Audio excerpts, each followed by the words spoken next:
Hello everyone and welcome to LearnUp IAS. So आज के इस वीडियो में हम लोग डिस्कस करेंगे उन लोगों के बारे में जो कि इस साल यूपीएससी प्रीलिम्स के एग्जाम नहीं क्वालिफाई कर सके। देखो, मैं फेल्ड वर्ड नहीं यूज करूंगा बिकॉज ये एब्सोल्युटली रॉन्ग वर्ड है। और आपको शायद पता होगा कि यूपीएससी प्रीलिम्स खास के इस साल का 2026 का बहुत ज्यादा लक बेस्ड था। इसलिए ये कहना कि वो लोग फेल कर गए, ये बिल्कुल एब्सोल्युटली रॉन्ग स्टेटमेंट है। इवन 2026 का क्या और प्रीवियस प्रीलिम्स देखो, यूपीएससी का प्रीलिम्स देखोगे तो उसमें लक का रोल काफी ज्यादा होता है। इस साल लक का रोल और भी ज्यादा था। तो ये कहना कि वो आदमी फेल कर गया, ये सही नहीं है। बहुत सारे ऐसे बच्चे हैं जो कि पिछले एक साल तक से बहुत ज्यादा मेहनत किए थे, 8-8 10-10 घंटा पढ़े होंगे, सारे करंट अफेयर्स किए होंगे, सारे पीवाईक्यूज किए होंगे, लेकिन उनका एक दो तुक्का गलत हो गया होगा और सिर्फ वो गैस गलत होने की वजह से वो आउट हो गए होंगे। बहुत सारे ऐसे लोग होंगे जो कि फाइनल स्टेज क्वालिफाई कर गए होंगे, रैंक इंप्रूव करने के लिए अटेम्प्ट दे रहे होंगे या इंटरव्यू तक आ चुके होंगे, या वो लोग पूरी तरह कॉन्फिडेंट होंगे, पहले लास्ट ईयर प्रीलिम्स क्वालिफाई कर गए होंगे और इस साल वो क्वालिफाई नहीं कर सके। इसीलिए फेलियर वर्ड यूज करना उनके लिए इंसल्ट है, उनके हार्ड वर्क पर और उनकी मेहनत पर, और उन्होंने जो दिन रात एक करके तैयारी की, उनके लिए उन पर ये इंसल्ट होगा। हो सकता है दूसरा लोग ये बात नहीं समझ पाए, क्योंकि मैंने खुद तैयारी की और मैंने खुद 2 बार प्रीलिम्स निकाला है, तो मेरे को पता है कि कितना तकलीफदेह होता है जब आदमी ने पूरी मेहनत की हो और वो नहीं क्वालिफाई कर सके। बिकॉज दुनिया आपको इस तरह देखेगी, या आपके पेरेंट्स भी हो सकता है इस तरह देखें कि आपने ठीक से मेहनत नहीं किया, इसीलिए आपका रिजल्ट नहीं हुआ। क्योंकि दुनिया बहुत क्रूअल जगह है, वो सिर्फ रिजल्ट देख के आपका जजमेंट करती है। अगर आपने ठीक से तैयारी नहीं की होती, 2-3-4 तुक्का लग गया और क्वालिफाई कर जाते, तो आपको कहा जाता है कि बहुत महान हो। लेकिन आपने पूरी मेहनत की और आपका तुक्का नहीं लगा, या 1-2 सिली मिस्टेक हो गया और आप नहीं क्वालिफाई कर सके, तो आपको कहा जाएगा कि आप फेलियर हो, आपने ठीक से तैयारी नहीं की। देखो फलाना का बेटा देखो, बेटी का देखो, उसने कितना अच्छा मेहनत किया, वो निकाल लिया, एटसेट्रा एटसेट्रा। लेकिन जिसने खुद से तैयारी की है वो जानता है इस परेशानी को, इस पेन को, और वो ये बात समझ सकता है कि इसमें ऐसा भी हो सकता है और बिल्कुल होता भी है कि आपने पूरी मेहनत की और आप नहीं क्वालिफाई कर सके। और इस साल 2026 में तो बहुत ही ज्यादा ऐसा देखा गया कि ये मेरिट कम और लक बेस्ड ज्यादा हो गया था। तो मैं आपको दिखाऊंगा प्रूफ के साथ। देखो, ये हमारा चैनल है, please subscribe to our channel. हम लोग और भी वीडियोस डालते रहेंगे एग्जाम पॉइंट ऑफ व्यू से। तो आप वीडियो सेक्शन में जाना है ना। तो मैंने आपको बताया भी कि प्रीलिम्स का 2026 का रिजल्ट आउट हो गया है, और ये भी लॉन्च रिजल्ट आया था, है ना, 1-2 दिन पहले, है ना, result of the prelims examination. ये तो नाम के साथ रिलीज कर दिया गया 17 जून को, ठीक है। वैसे रिजल्ट तो आई थिंक 15 के आसपास आया था। और ये 19 से 28 के बीच आपको डैफ फॉर्म जमा करना है अगर आप प्रीलिम्स क्वालिफाई कर गए हो तो। ओके, तो इस बार कितने लोगों को, लास्ट ईयर 14,161 कैंडिडेट को सिलेक्ट किया गया, इस बार 13,343 कैंडिडेट्स को सिलेक्ट किया गया है। और वैकेंसी कितनी, 1016। Okay, that is what you should be knowing now. अब देखो बात क्या करते हैं। अगर जिसने क्वालिफाई कर लिया, प्लीज इसको फॉर्म फिल कीजिएगा डैफ को टाइम पर, है ना, डिले मत कीजिएगा, अदरवाइज आपका लिए नुकसान हो जाएगा क्वालिफाई करने के बाद भी। तो जो लोग क्वालिफाई कर गए हैं, those who have qualified it, please आप उसका एरोगेंस मत पालिए कि मैं बहुत टैलेंटेड और ब्रिलियंट हूं। ठीक है, ये बात सही है कि आपने मेहनत की होगी, लेकिन एरोगेंस मत रखिए, इसलिए कि और भी बहुत सारे लोग होंगे जो आपसे शायद ज्यादा टैलेंटेड हो, ज्यादा मेहनती हो, लेकिन वो नहीं क्वालिफाई कर पाए, उनका 1-2-3 तुक्का नहीं लगा। बिकॉज 2 या 3 तुक्का से तो पूरा गेम बदल जाएगा। अगर 2 आपने मान लीजिए तुक्का मारा, 2 गेस, बस 2 क्वेश्चंस की बात कर रहे हैं। मान लिया 2 दोस्त है, एक दोस्त ए है, एक दोस्त बी है, दोनों इक्वल पेडेस्टल पे, दोनों ने इक्वली तैयारी की। बस ए और बी में फर्क है कि इसका 2 गैस सही हो गया, इसका 2 गैस गलत हो गया। बस आप देखो कितना फर्क होगा। 2 गैस सही हो गया यानी +4 मार्क्स उसको मिल गया, इसका 2 गलत हो गया तो 4 तो खत्म हो गया, प्लस 0.67 एक घटता है ना, तो 1.3 के आसपास निगेटिव चला गया, यानी इसका +4 आया तो इसको -1.3 समथिंग आया, यानी दोनों के बीच का गैप 5.3 5.4 के आसपास हो गया, 5.3 5.4 के आसपास। और आपको शायद पता होगा कि यूपीएससी प्रीलिम्स में ऐसे होता है, अगर ये कट ऑफ है, इसके आसपास ऐसे से यहां लोग बैठते हैं, यहां रहते हैं और यहां रहते हैं, है ना। ये आगे वाला है, मान लीजिए ये टुवर्ड्स 200 है और ये 0 है, तो 5 नंबर से तो पूरा आसमान जमीन का फर्क हो जाता है। जितने भी टॉपर्स हैं, आपका प्रीलिम्स का पेपर आप देखोगे, जो प्रीलिम्स क्वालिफाई की 1 नंबर 2 नंबर से ऐसा हुआ है। मैं खुद जानता हूं, मेरा रूममेट फ्रेंड था, वो 1 या 2 नंबर से बस प्रीलिम्स क्वालिफाई किया और फाइनल लिस्ट में नाम आ गया। तो इसीलिए इसमें लक का बहुत ह्यूज रोल रहता है। इसीलिए जो क्वालिफाई करके वो घमंड ना करे, वो एरोगेंस नहीं पाले, और जो नहीं क्वालिफाई करके हैं वो ये नहीं समझे कि मेरा फेलियर है। आप इंप्रूव करना नेक्स्ट ईयर जरूर, अगर आपके पास अटेम्प्ट बचा है, you can work hard and all, लेकिन आप इस तरह नहीं समझना कि मेरी फेलियर है, या और खास इस बार वाला तो ऑफ कोर्स ये मेरिट बेस्ड एग्जाम नहीं था, बहुत ज्यादा लक बेस्ड था। और मैंने इसको प्रूफ भी किया है, ये हमारा चैनल है, सब्सक्राइब कर लीजिएगा, वीडियो सेक्शन में जाइएगा, यहाँ पे लिखा हुआ है देखो, UPSC prelims luck greater than merit. ये वाली क्लास देखोगे आप खुद समझ जाओगे कि जो क्वेश्चंस इस तरह से फ्रेम किए गए उसमें शायद मेरिट का बहुत ज्यादा रोल नहीं था, कहीं कहीं मेरिट का रोल था, लेकिन बहुत सारे क्वेश्चंस ऐसे थे जो तुक्का पर, किस्मत पर, गेस वर्क पर बिलीव कर रहे थे, वर्क कर रहे थे। अच्छा एक चीज और बताता हूँ, बहुत सारे मार्केट में यूट्यूब पे आप देखोगे वो बताएंगे कि ऐसे एलिमिनेट कर दो, ये ऑप्शन एलिमिनेट कर दो, तो वो बहुत बार ऐसा करते हैं कि जो उनका लॉजिक, जो उनका एलिमिनेशन ऑप्शन जिस क्वेश्चन में बन रहा होता है वो वाला आपको लाके यूट्यूब पे दिखाते हैं कि देखो ऐसे एलिमिनेशन ऑप्शन वर्क कर गया। लेकिन बहुत सारे एलिमिनेशन ऑप्शन है जो उन्हीं का एलिमिनेशन ऑप्शन आप दूसरे क्वेश्चंस पे लगाओगे तो नहीं काम कर रहा है, तो वो आपको शो नहीं करेंगे। क्यों? ताकि उनका एलिमिनेशन ऑप्शन का ट्रिक बिके, है ना। ये बात सही है कि बहुत हद तक एलिमिनेशन काम करता है, बट बहुत जगह फेल भी करता है और वो एक्नॉलेज करना चाहिए।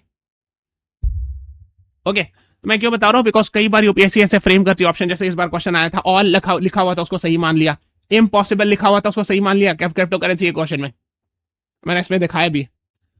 तो जो एक्सट्रीम ऑप्शन जिसको आप कहते थे कि एलिमिनेट कर देते थे, उसमें वो भी गड़बड़ाया है एक दो जगह, और एक दो जगह बहुत होता है, मैंने आपको बताया, दो जगह गलत का सही, सही का गलत होने के बाद 5 साढ़े 5 नंबर का डिफरेंस, तो बहुत हद तक लक पे हो गया ना, आप समझ हो। इसीलिए इससे एकदम नहीं मायूस होना है, ये नहीं सोचना है कि मेरे से कुछ नहीं हो पाएगा जिंदगी में, दिस इज नॉट करेक्ट। आप वीडियो सेक्शन में जाओ, स्क्रॉल डाउन करो, ये वाला वीडियो देख लो, आपको खुद पता चल जाएगा। और मैं इसलिए बोल रहा हूं कि अगर आपके पेरेंट्स देख रहे हैं तो आप उनको भी दिखा सकते हो प्रूफ के साथ कि देखिए कोई जरूरी नहीं है कि अगर आपके बेटा बेटी ने मेहनत किया हो तो भी क्वालिफाई कर जाए, हो सकता है नहीं भी कर पाए, and this is the reason. और बहुत सारे से बेटर इंडिया और बहुत सारे वेबसाइट्स पे लिखा हुआ भी कि बहुत सारे लोग हैं जो यूपीएससी नहीं क्वालिफाई कर पाए, लेकिन वो बहुत बड़ा नाम बन गए, उन्होंने स्टार्टअप खोला, जैसे ना शार्क टैंक इंडिया पर आए, बहुत पैसा कमाया और सर्व किया समाज में, है ना। अगर नीयत साफ रहेगा, इंसान ने पैसा कमाया, ऊपर वाले ने दौलत दी, तो आप उसको जायज तरीके से यूज कर सकते हो, गरीबों की हेल्प कर सकते हो, still you can do a lot, है ना। सिमिलरली जैसे एक बहुत फेमस है अनुभव दुबे, आपने नाम सुना होगा इनका, है ना। उन्होंने भी यूपीएससी की तैयारी की थी, फिर नहीं हो पाया, कोई बात नहीं। फेलियर, मैं फेलियर वर्ड नहीं लिखता हूँ, कुड नॉट क्वालिफाई, बस हो गया, फेलियर वर्ड लिखना इज नॉट करेक्ट, है ना। बिकॉज जब भी आदमी कोई एग्जाम क्वालिफाई करता है उसमें दो चीज का रोल होता है, एक आपकी हार्डवर्क और एक जो है गॉड्स विल, जिसको हम कहते हैं लक कह लो, है ना, या God's will, whatever you can say. तो ये वाली चीज तो आपके हाथ में होती है, जो दूसरी चीज होती है वो आपके हाथ में नहीं होती, किसी के हाथ में नहीं होती, है ना, वो आपको ही पता है ना। तो इसीलिए इंसान प्रे करता है ना, एटसेट्रा कि उसका सिलेक्शन हो जाए ना, है ना। तो देखो अगर आपने देखा होगा इनका सिलेक्शन नहीं हुआ, वो नहीं क्वालिफाई कर पाए, कोई बात नहीं, तो उन्होंने अपना स्टार्टअप खोला, चाय सुट्टा बार, उनका बहुत फेमस बिजनेस है और उन्होंने काफी पैसा कमाया एटसेट्रा एंड ऑल, और उस पैसे को आप जायज तरीके से यूज कर सकते हो। अगर आपका साफ इंटेंशन है कि लोगों की खिदमत करना है, आपको सर्विस टू द सोसाइटी देना है, तो आप जो अगर आप अपना बिजनेस स्टार्टअप स्टार्ट किए और उससे भी रिच हो गए, so then you can also use that money, उस पैसे को आप जायज तरीके से यूज कर सकते हो लोगों की खिदमत के लिए, हेल्प के लिए, है ना। बहुत सारे लोग थे, है ना। तो अगर आपने देखा होगा जैसे सत्य नडेला, उन्होंने आईटी की तैयारी की, सेलेक्ट नहीं हो पाए, कोई बात नहीं, मणिपाल इंस्टीट्यूट ऑफ टेक्नोलॉजी, जैसे कोई बंदा अगर मणिपाल में सिलेक्शन होता है तो उसको उतना प्रेस्टिजियस नहीं माना जाता है एज कम्पेयर टू आईआईटी, है ना। कोई दो बच्चा तैयारी कर रहा है, एक एमआईटी में सिलेक्शन होगा मणिपाल में, है ना, और एक आईआईटी दिल्ली में सिलेक्शन होता है, ऑफकोर्स इसका ज्यादा प्रेस्टिजियस होगा, ज्यादा मान होगा, लेकिन इसका मतलब नहीं कि इसके लिए एंड ऑफ द गेम है, हो सकता है फ्यूचर में उस आईआईटी दिल्ली के बंदे को बीट कर दे, और ऐसा होता भी है, जैसे एमआईटी से बढ़ के गूगल के सीईओ बन गए, बहुत सारे आईआईटी दिल्ली के स्टूडेंट इनके अंडर काम करे होंगे, यस इट हैपेंस।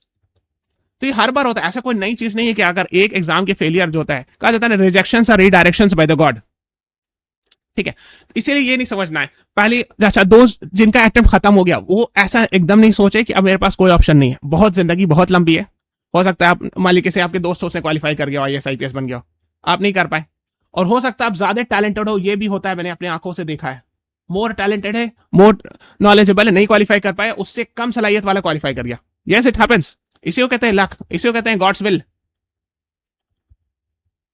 कोई बात नहीं। लेकिन अगर आप ज्यादा टैलेंटेड हो सकता है गॉड ने आपके लिए और बड़ा चीज रखी हो सकता है अपना स्टार्टअप खोलो, एग्जाम्पल बता रहा हूं, और वो स्टार्टअप सक्सेसफुल हो जाए, ठीक है, और आप इतने सारे लोग को एम्प्लॉय कर लो, आपकी सैलरी, आपकी अर्निंग इतनी ज्यादा हो कि जितना आपके जो फ्रेंड है जो आईएएस आईपीएस बना उससे कहीं ज्यादा पैसा कमा लो, है ना, लेजिटिमेट तरीके से, मैं जायज तरीके के पैसे अर्निंग की बात कर रहा हूँ, ओके। तो ऑफ कोर्स उससे ये होगा कि यू विल बिकम, और आप कई सालों को एम्प्लॉय कर सकते हो सकता है आप बहुत बड़ा स्टार्टअप बिजनेस खोल लो, है ना, एटसेट्रा एंड ऑल, और वैसे भी है ना। तो ये सब चीज आपको सोचना है इस पर्सपेक्टिव से, प्लस बहुत सारी चीज आप क्या कर सकते हो, देखो अगर आपने इतना नॉलेज गेन किया है तो बहुत सारे ऑप्शन है, आप चैट जीपीटी जेमिनी से पूछो वही बता देगा, you can become a teacher, और टीचर बनना खराब नहीं है, बहुत सारे ऑफलाइन ऑनलाइन टीचर बहुत ज्यादा पैसे कमाते हैं, आप जानते होगे, है ना। तो आप टीचर बन सकते हो, स्टेट पीसीएस का एग्जाम दे सकते हो, अभी बहुत सारे स्टेट पीसीएस का एग्जाम आ रहा है, ठीक है। आप खुद सर्च करते जाना, बहुत सारे टेलीग्राम ग्रुप है, आप सर्च करना आपको मिल जाएगा। जेमिनी चैट जीपीटी से पूछोगे वो बता देंगे, टेलीग्राम ग्रुप है बहुत सारा जिसमें वो बता देता है कि बहुत सारे टेलीग्राम ग्रुप में इन्फॉर्मेशन आती रहती है कि अभी स्टेट पीसीएस का, मध्य प्रदेश पीसीएस का एग्जाम आने वाला है, फॉर्म आने वाला है, बिहार पीसीएस का फॉर्म आने वाला है, तो वो सब आप भरते रहना स्टेट पीसीएस का। लेकिन आप ऐसे जैसे स्टेट पीसीएस का एग्जाम 2-2 साल तक चलता है, तो आप साइड में कोई जॉब करते रहो, कोई टीचिंग की जॉब बहुत सारा होता है, जैसे अर्बन प्रो पर जॉब होता है ना, टीच फॉर इंडिया है, बहुत जगह है, बहुत सारे एनजीओ है, उसमें आप काम कर सकते हो, आपने इतनी नॉलेज गेन की है, ठीक है। तो जो आपने मेहनत की है वो नॉलेज बेकार नहीं जाती, वो बहुत हेल्पफुल होता है। दूसरी बात, यूपीएससी प्रिपरेशन से आपका मेंटल हॉरिजन एक्सपैंड होता है, आप वाइज बनते हो, आपकी समझदारी आती है, दुनिया समझने की चीज, थिंकिंग बहुत डिफरेंट हो जाती है, ठीक है। तो आप ये भी कर सकते हो, स्टेट पीसीएस एसएससी बहुत सारे एग्जाम होते हैं, आप साथ में देते रह सकते हो ना। अब कुछ लोग ऐसे हैं जैसे जो तैयारी करना चाहते हैं, अभी एक पहला अटेम्प्ट था, दूसरा अटेम्प्ट था, नहीं क्वालिफाई कर पाए, लेकिन उनको शौक है कि हमको यूपीएससी एग्जाम देना है और वो फाइनेंशियली वीक बैकग्राउंड से आते हैं। मैं सजेस्ट करूंगा 1-2 साल से ज्यादा बैठे रहना is not a very good job. UPSC के लोग 8-8, 10-10 साल खाली बैठ के तैयारी करते हैं। मैं ये नहीं कह रहा हूँ कि आप तैयारी नहीं करो, 1-2 बार अटेम्प्ट नहीं हुआ, आपने 1-2 साल तैयारी की, जॉब छोड़ के या बिना जॉब किए, अब आप ना जॉब शुरू कर दो, अगर आपने 1-2 साल बैठ गए हो तो, ठीक है।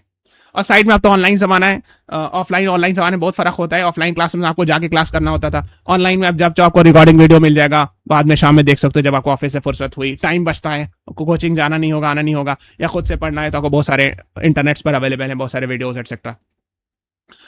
तो अगर आप फाइनेंशियली वीक बैकग्राउंड से हो तो आप फूलिश रिस्क मत लेना कि आप 2-2, 4-4 साल बैठे हुए हो, माँ बाप के पास उतनी अर्निंग नहीं है और आप खर्चा किए जा रहे हो। आप स्मार्ट बनो, शुरू के 1-2 साल आप बैठ के तैयारी कर लिए, उसके बाद, है ना, या बहुत सारे लोग तो भी नहीं करते हैं, साइड में ही तैयारी शुरू करते हैं, जो भी हो, फिर आप ना अर्निंग शुरू कर दो, आप टीचिंग करना शुरू करो तो बेस्ट है, आपके पास बहुत नॉलेज हो जाती है, ठीक है। ऑफलाइन ऑनलाइन बहुत सारा है, चैट जीपीटी जेमिनी से पूछो कि कैसे हम टीचिंग कर सकते हैं, वो बहुत सारे तरीका बता देंगे, कोचिंग इंस्टीट्यूट एक्सेट्रा में, या आपने कोई भी इंजीनियरिंग जॉब किया होगा एक्सेट्रा, पढ़ाई की होगी, उसमें जॉब अगर ढूंढ सकते हो तो ढूंढ लो, ठीक है।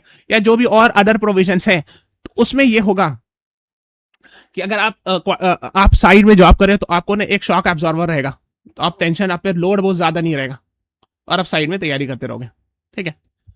और अब साथ में अगर आप फाइनेंशियली वीक बैकग्राउंड है तो सिर्फ यूपीएससी के एग्जाम मत दो, यूपीएससी के साथ यूपीएससी का एक सीएपीएफ का असिस्टेंट कमांडेंट का एग्जाम होता है, वो भी दे दो, स्टेट पीसीएस का एग्जाम होता है, वो भी दे दो, है ना, बहुत सारे स्टेट पीसीएस का एग्जाम्स होता है, सीडीएस का एग्जाम होता है, ठीक है, और भी एग्जाम होता है, state PCS, SSC, state level के एसएससी का एग्जाम होता है। उसे होगा क्या कि आपने स्टेट पीसीएस का एग्जाम दिया, आप क्वालिफाई कर गए, आपको एक मोटिवेशनल बूस्ट मिलेगा, फिर आप साइड में तैयारी करते रहोगे, हो जाएगा, ठीक है।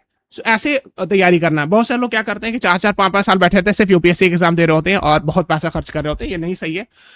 क्योंकि आप ये सोचते हो कि मैं बहुत मेरिटोरियस स्टूडेंट हूँ, मैं तो क्वालिफाई कर लूंगा, मैं बहुत टैलेंटेड, मैं बहुत मेहनत हूँ, मेरे आसपास के कोई लोग इतना नहीं है, मेरे से कम सलाहियत करने वाले क्वालिफाई कर गया, ये बात सही है, लेकिन इसमें लक का बहुत इंपॉर्टेंट रोल होता है, वो तो आपके कंट्रोल में नहीं है ना। ऐसा हो सकता है कि आपसे कम सलाहियत वाला आदमी क्वालिफाई कर दे और आप नहीं कर पाओ, तो that's why I am telling you, इसलिए प्लान बी हमेशा साथ में रखिए, ये बहुत ज्यादा इंपॉर्टेंट है, ये एडवाइस, ये वाइज लोगों की निशानी भी है ना। तो आप साइड में धीरे धीरे अपना प्लान भी बनाते जाइए, कुछ भी जो भी हो, है ना। और वो इसलिए भी जरूरी है, आप उसको सर्च करो, आप तो इतना सारा सामान आ गया, जेमिनी है, चैट जीपीटी है, ग्रोक है, बहुत सारे एआई से पूछ सकते हो, आप अपने आसपास के और भी लोगों से देख सकते हो, आप ना कुछ स्टार्टअप साइड में स्टार्ट कर सकते हो, बिजनेस, है ना, अपना यूट्यूब चैनल स्टार्ट कर सकते हो, बहुत सारी चीजें, ब्लॉगिंग चैनल है ना, आप अपना स्टेट पीसीएस एग्जाम दे सकते हो, या जो भी, है ना। बिकॉज प्लान बी करना बहुत जरूरी है, या आप जिस फील्ड में हो, आपने अगर एमबीए किया है तो आप एमबीए वाली जॉब है उसको भी करते जाओ, साथ में स्टार्ट कर दो, सैटरडे संडे को तैयारी करो एक्सेट्रा। अगर आपने 1-2 साल तैयारी कर लिया और सीरियसली किया है तो आप साइड से भी जॉब करोगे ना, साइड से अगर आप जॉब भी कर रहे हो और तैयारी करें तो हो जाएगा, ठीक है। बहुत सारे लोग तो ऐसे होते हैं कि स्टार्ट ही करते हैं जीरो से और वो जॉब कर रहे होते हैं और निकाल लेते हैं, ये भी ऐसे भी लोग होते हैं, बट सब लोग ऐसे नहीं होते, आपको डिपेंड करता है कि आपको किस तरह की जॉब मिल रही है ना, आपको फुर्सत मिल रही है कि नहीं etcetera, but this is important, है ना। और लास्ट में मैं यही बता रहा हूं, ऑलवेज रिमेंबर, अगर आप नहीं क्वालिफाई किए हो, it does not mean you are a failure. ये एकदम फूलिश स्टेटमेंट है, एकदम दिमाग से निकाल दो। पूरी दुनिया आपको ये बोलेगी कि वो अच्छा नहीं क्वालिफाई कर पाए ना, हाँ ठीक से नहीं तैयारी की होगी, जानते हैं तुम पढ़ते लिखने हो नहीं, लेकिन आप अपने आप को कन्विंस करो, अगर आपने सीरियसली तैयारी की है, सो आप ये मान के चलो कि नहीं हुआ, लेकिन जो है अगर आपके पास अटेम्प्ट बचा है तो you can do it next year. So कैसे करना है तैयारी, इसके लिए देखो, सबसे पहले चैनल सब्सक्राइब करना, प्लेलिस्ट में जाना, है ना। पहले तो आप ये देख लेना कि यहाँ प्लेलिस्ट में जाओगे ना, तो ये वाला प्लेलिस्ट है, व्यू फुल प्लेलिस्ट पे क्लिक करना, प्रीलिम्स पीवाईक्यू रिपीटेशन पे। तो इसमें मैंने आपको बताया कि कैसे प्रीवियस ईयर क्वेश्चन रिपीट होता है, खास की ये वाली क्लास देखना, और कैसे एनसीईआरटी से भी क्वेश्चन आए, आप देख लेना, आपको एक आइडिया लग जाएगा। ठीक है, फिर वैसे आप चैनल अगर सब्सक्राइब कर दोगे तो हम लोग अगले नेक्स्ट 1 ईयर तक बहुत सारे वीडियोस डालते रहेंगे जो आपको यूपीएससी के लिए हेल्पफुल होगा।